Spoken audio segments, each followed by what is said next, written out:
তারেক রহমান তার বক্তৃতায় নির্বাসন এবং নির্যাতন বিষয়ে, ব্যক্তিগত নির্বাসন এবং নির্যাতন বিষয়ে কোনো কথা বলেননি। বলেছেন দেশের জন্য, মানুষের জন্য। এটা কি ইন্ডিকেট করে?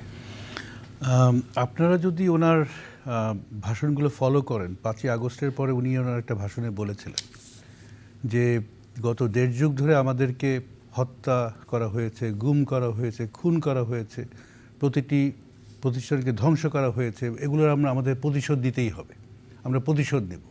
কিন্তু এই প্রতিশোধ আমরা নেব দেশ গড়ার মাধ্যমে। আমরা অতীতের সেই প্রতিহিংসা রাজনীতির মধ্যে আর কখনোই ফেরত যাব না।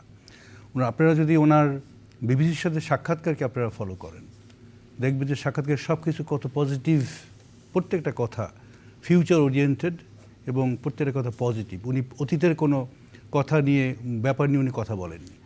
আমার মনে হয় যে আমরা এখানে যেটা দেখছি স্পষ্টতই, জনাব তারেক রহমান বাংলাদেশে একটা প্যারাডিম, পলিটিক্সের মধ্যে একটা প্যারাডিম শিফট আনতে চাচ্ছেন। এবং প্যারাডিম শিফটটা হলো আপনার নেগেটিভিটি থেকে একটা পজিটিভিটি, আপনার রেটোরিক বেস পলিটিক্স থেকে একটা knowledge and development base politics উনি এই দেশকে উপহার দিতে চাচ্ছেন।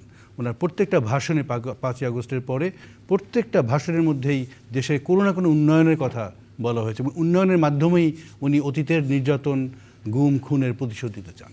এবং এই জন্যেই he said I have a plan. আমরা ড্রিমের ভিত্তিতে আর রাষ্ট্র চালাবো না, আমরা নির্দিষ্ট প্ল্যানের ভিত্তিতে রাষ্ট্র চালাবো।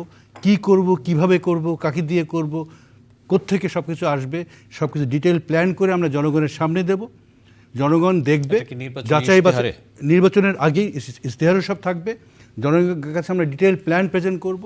যারা সমাজের বিশিষ্ট ব্যক্তিরা আছেন ওনারাও দেখবেন এবং ওনারা সিদ্ধান্ত নেবেন যে এই প্ল্যানের উপরে ভরসা করা যায় কিনা। যদি ভরসা করা যায়, ওনারা বিএনপিকে ম্যান্ডেট দিবে, ধান শীষে ভোট দিবে।